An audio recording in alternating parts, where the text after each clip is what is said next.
103-я річниця Курултаю 9 грудня, а за старим стилем 26 листопада 1917 року в Бахчисараї урочисто відкрився перший Курултай кримсько-татарського народу. Це найважливіша політична подія в житті кримців. Саме Курултай визначає національну політику народу. 76 делегатів із усіх куточків Криму приймають доленосні рішення, декларують створення Кримської Народної Республіки, приймають Конституцію. Прапор із золотою тамгою на блакитному тлі офіційно стає державним.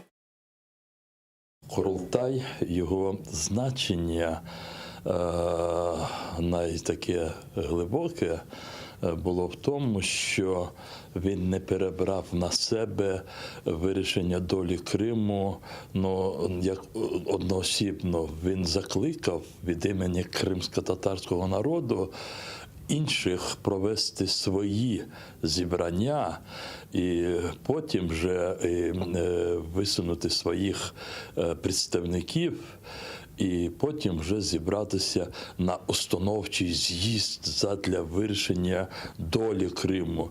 Це було таке, знаєте, таке благородство з боку кримських татар. Кримська Народна Республіка так і не стала реальністю. У січні 1918-го більшовики повалили кримсько-татарський уряд. Його главу Номана Челібіджіхана кинули до Севастопольської в'язниці. Через 27 днів, 23 лютого 18-го року, його розстріляли.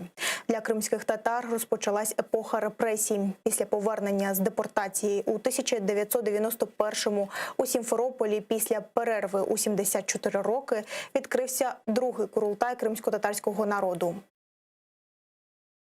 У 1991 році, коли ми відтворювали Курултай кримсько-татарського народу, то ми просто розумілися те, що ми є продовженням того першого Курултаю, і дуже багато нових принципів і щодо своєї діяльності, і щодо політики в Криму назовні ми взяли саме з тих чітких таких підходів, які були закладені першим Курултаєм.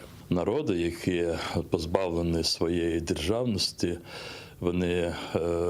для них є дуже важливим використовувати національні інструменти задля вирішення найактуальних для себе проблем. За роки незалежності у Криму відбулися ще 4 Курултаї. І ще одна позачергова сесія вже після окупації 29 березня 2014-го. Там ухвалили рішення про самовизначення кримсько-татарського народу. У 2018 році вперше за всю історію з моменту окупації Криму Росією конференція делегатів Курултаю відбулася на материку. На порядку денному конференції 3 питання: продовження повноважень чинних делегатів Курултаю до моменту деокупації, план дій Меджлісу в умовах окупації Криму і реалізація постанови про право кримських татар на самовизначення на своїй історичній батьківщині.